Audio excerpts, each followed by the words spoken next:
Welcome to the Stumble Across podcast. This is the podcast where I basically stumble across people online, invite them on for a chat, usually with me knowing very little about them.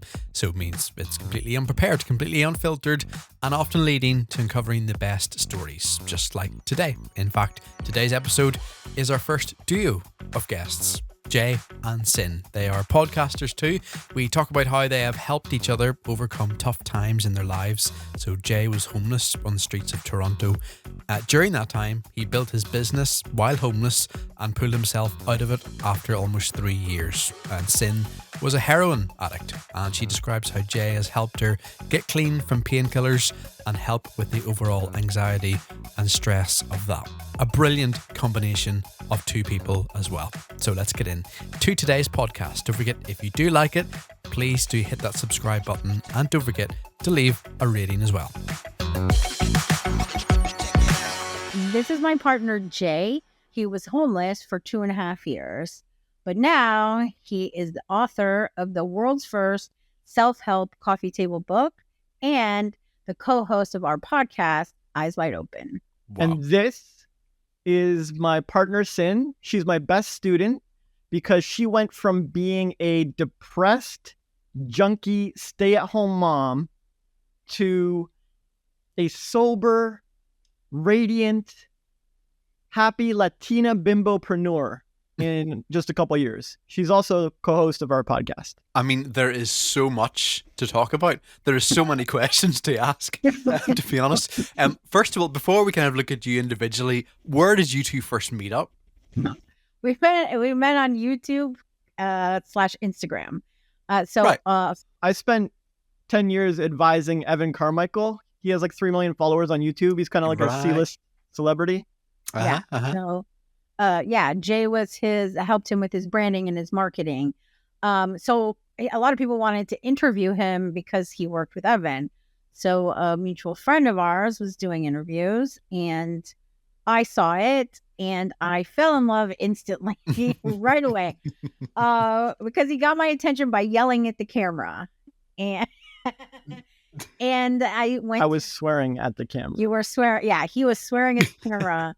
And I never heard anybody like have these views and opinions and perspectives and about life and the past. And it seems like from that story, like you both needed each other. You've both kind of turned each other's lives around. Would that be fair?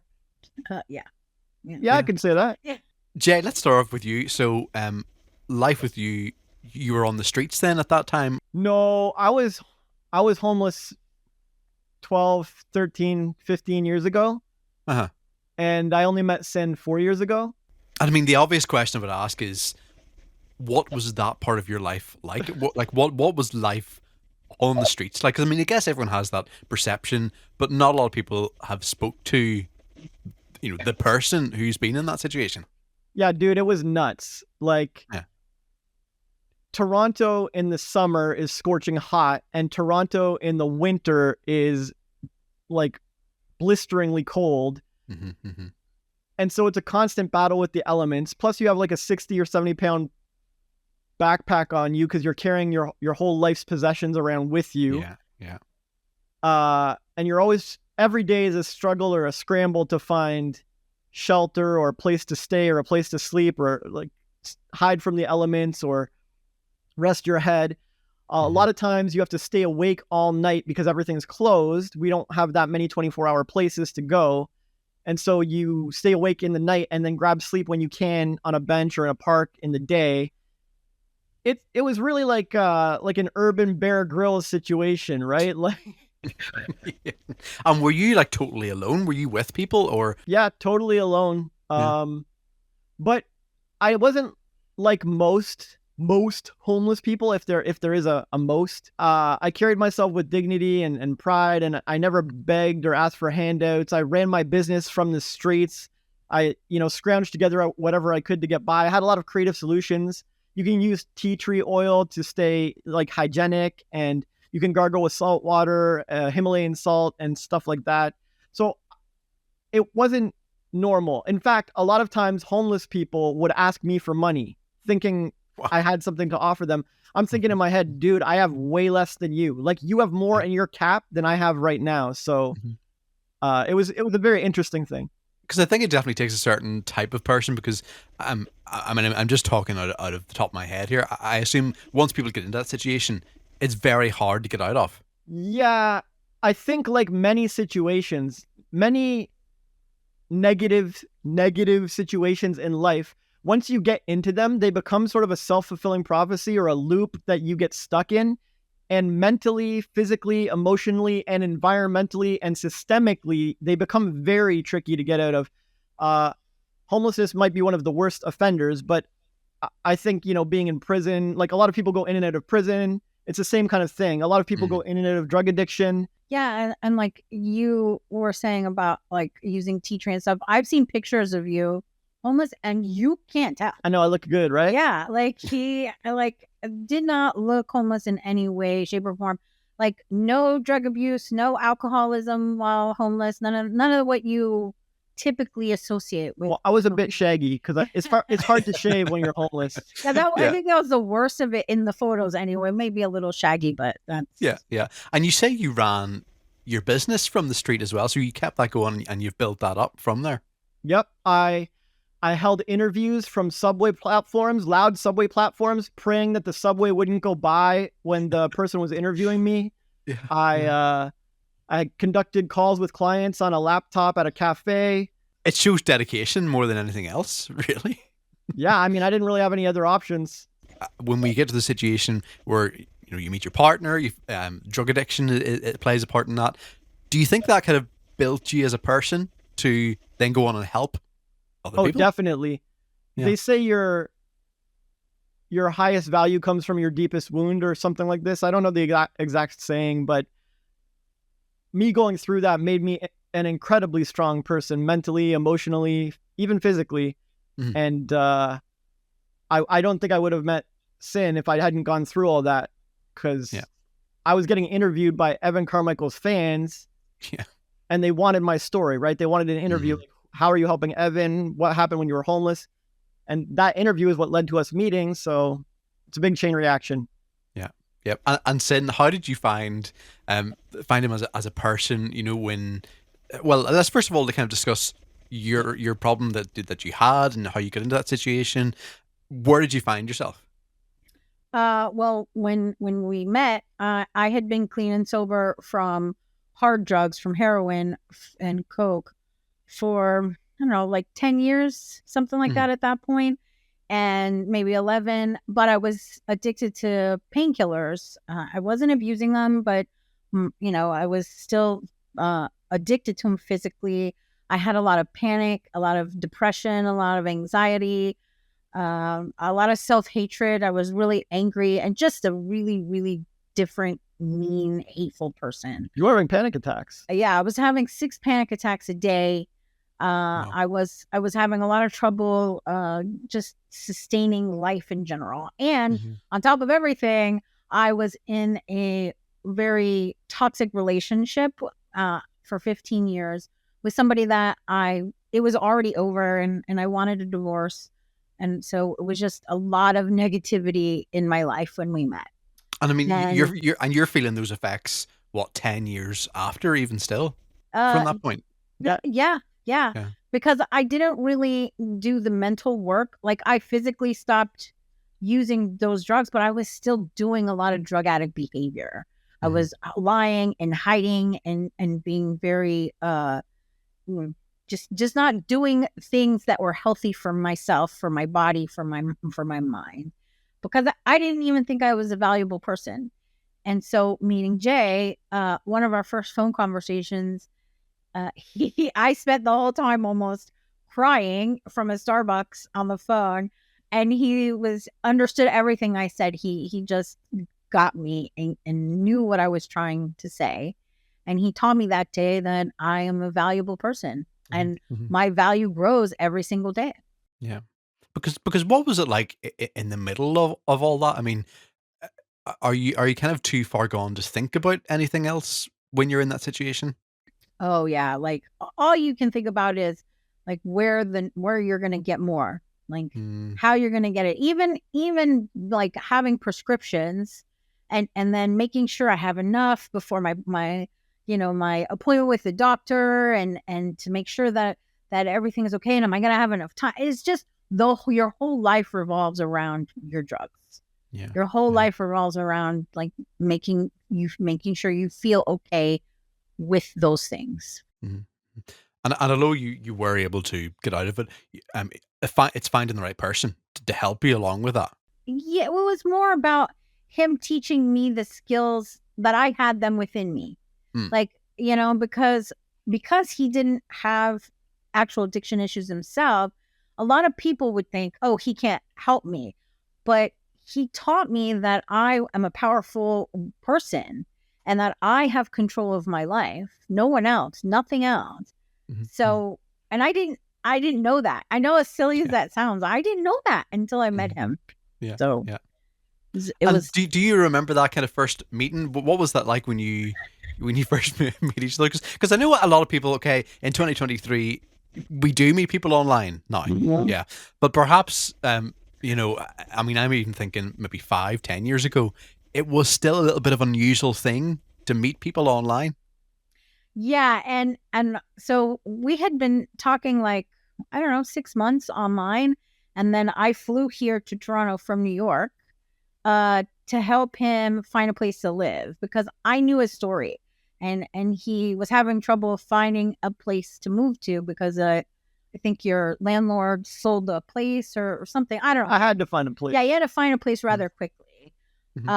And so I offered to come here, and I don't know, for me, I don't know about you, but for me, it felt right. I felt comfortable right away because I trusted him from the beginning. I just felt the openness that he's such an open and loving person that is just, it wasn't, for me, it wasn't weird or awkward. To everyone else in my life it was, but for me it was just normal. Yeah, they think you're crazy. Like, what are you doing, flying off to help somebody find a new place or whatever? Yeah, you've never met this guy before. Who does this?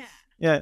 It reminds me of the TV show Catfish. When you meet someone online and you fly miles and miles, and you're hoping and praying that they are the person. Yeah, I know there's a lot of people that experienced that, but I think because we were both so open and honest, and we had video chats, because we worked on a book. So we collaborated on a book called Soaring Beliefs. It was our first collaboration. So we did a lot of video chat. We spent a lot of time talking about business and the book and stuff, and just sharing our day to day. So it just felt normal. And I think when people talk online like that, they don't share as much constantly throughout the day like we did. So, and how did that book come about then? So, was it just you two putting your minds together and just writing it down? She did. You can tell him. So I said before, I stalked his Instagram, and so I fell in love with all the things that he said, all his ideas and concepts. And I wanted this to be a book. I write fire Instagram captions. Yeah, you do. He's an incredible writer. And I just thought that I could help him make a book from those wonderful Instagram captions and market it for him. But my marketing skills were negative. A lot of practice with it. I have a degree, but I never worked in marketing. If they were a stock, it would have been like through the chart. Yes. And did you build that up? Did you say, "Oh, I can do this, I can do that, I can do this"? I did. I did. But I was more interested in really getting him than selling the book. So that was really. This is not good role model behavior for the audience. It's not. Don't do this. Don't do this. Because most people would not be as loving and to give me a chance, a second and third and fourth and fifth chance after that. But Jay did, and seemed to. And now that you are together, what are your thoughts on that book now? Does that reflect where you were? It was still an excellent book. I mean, it was fantastic. We got it done. Yeah. We sold a few copies, but nobody wants to sell a few copies of their book. So Well, you weren't good at marketing back then. no, and if I compare myself to who I am today to who I was then, I am a completely different person. I would be honest today, like the person I am today, and say, my marketing skills aren't that great, but I'm happy to learn as we go. This is a better approach. Right. And I should have said, hey, I have a degree in this. However, I became a school teacher instead of a marketer when I left school, which is true. Like, that's exactly what happened. That would have been a good, honest approach. So that's my bad. Where are you now then? I mean, do you look back and kind of think, where would you have been? If you didn't come together and your two heads didn't come together? Yeah, I would probably be in either Florida or New York, and a very miserable, unhappy person, probably another 100 pounds heavier. Yeah, you lost a lot of weight. Yeah. Keep it up. Thank you. Yeah, I've lost 100 pounds since we met. So. Well, and what about you two now? Do you have something like on the horizon that you think you could put your heads together for something? Yeah, well, we had to start fresh. Like separating from Evan and partnering up with Sin, and it's growing our own thing now. And so it's the Eyes Wide Open podcast is our main focus. And every episode, like one episode of this podcast is worth 100 hours of traditional education on any topic. If you learn something in school about business or money, go watch our episode on wealth, because it's worth way more. If you learn something about relationships or dating in your younger years, go watch our episode on dating and relationships. It's worth 100 times that. So this podcast is so much value for free, and our focus now is growing it. Like, we just need to get it to reach people. Yeah. And you must know, right? You're growing your podcast too, right? Yeah. It's funny you should say that, actually, because on my last episode, I was speaking to a guy from India, and he was saying the same kind of thing, where in school he's just not taught the things that you should know, and then it's all about those life experiences and learning it from other people. That I guess that you've brought into your podcast then. Yeah. Well. Yeah. And Jay is really an unusual person, because most people think, left or right or black and white, and he thinks the third way always. I think he's going to say like one thing. I think he's going to zig and he'll zag every single time. and I've known him for 4 years. So he's incredible. And the things that, the perspectives that he gives, I have literally never heard anyone else talking about him. Mm-hmm. Our last episode we filmed, or that we just put up, is on investing in relationships. Nobody ever said to me, you should invest in relationships, like in human beings, and investing in human beings. Like, this is not something I've ever taught. No, it's not taught. It's not taught in relationships or with girls talking to other girls. I've heard girls say it, like, he's a fixer-upper and that kind of thing. But that's different. Like, that's to fix him, to make him what you want to be. Yeah. But that's not the way. That's not the way. Mm-hmm. Investing time and love and what he's done with me is what most people need to be doing with their partners.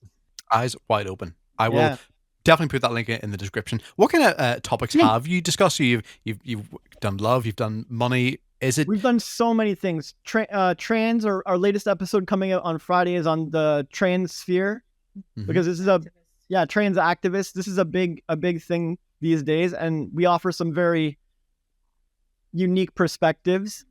We've done wealth, how to monetize anything, dating and investing in humanity. We've done how to make better decisions. We've done men and women speak different languages, all kinds of stuff, like whatever topic you can think of. Yeah, it's mostly whatever's going on in my world, really.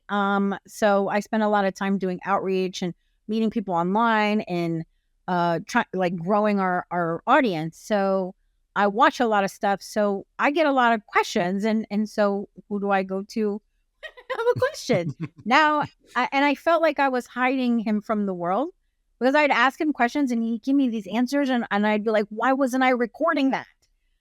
So now we are. We did Silicon Valley Bank, explain like I'm 5, because that was a complicated bank economy thing. And so I just tried to break it down with metaphors. Like we put it in terms of chocolate chip cookies. So explain the Silicon Valley Bank crash in terms of chocolate chip cookies. So which is what we all need. We all need that. Right? Yeah, exactly. Yeah. Exactly. Yeah. And Jay's an actual genius. Technically, yeah. And while I'm well read and stuff and I'm educated and I have a college degree, I still feel like a dumbass with a lot of topics in the world. I'm just not afraid to admit I don't know these things. So I ask him to explain. And one of the good things or the great things about Jay is that he's really good at explaining like a 5-year-old. So you really get it. And he will not stop until he knows that you really understood a concept and it really clicks for you. And you know what? I think a lot of people are exactly the same. You know, like you have the whole kind of the sheep kind of, you know, who could just go along with each other and they think they know what's going on, but they've no idea. Yeah, exactly. And this is what I want to do. One of my passions is to help people that are stuck in the place I used to be, that miserable, self-hating, everything sucks, depressed, anxious, full of panic and anxiety, and help guide them to let that stuff go. Because we have, like I said earlier, we have control over our lives. But I didn't know that until I met Jay, and he showed me that it's all the powers in my own hands. So, and do you feel that has that has definitely escaped you now?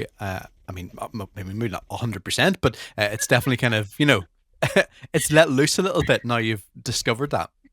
I'm a lot better than I was, for sure. But I'm a human being and I'm having a human experience just like the rest of us. And I still have a long way to go. And I think that everyone, even Jay, is always learning and growing. So I definitely see things in a much different and more positive way. I wouldn't say I'm cured or fixed or I'm past that or any of that. No. Just give us the name of the podcast again. Eyes Wide Open Podcast. Brilliant. And I will put that in the description as well. But thanks so much for coming on the Stumble Across podcast. And thanks so much for being the first duo as well. Thanks for having us. Yeah, thanks for having us. You got a great vibe. I love that you just talk to people and find out about their lives. And I'm looking forward to checking out more of your podcast. Yeah, me too. What a brilliant story, and a kind of wholesome story as well of two people who just seem absolutely perfect for each other. And don't forget, their podcast is called Eyes Wide Open, if you want to check that out. And don't forget, if you like this podcast, please do hit that subscribe button. It really helps us. And if you can, leave a little rating and review as well. Until next time.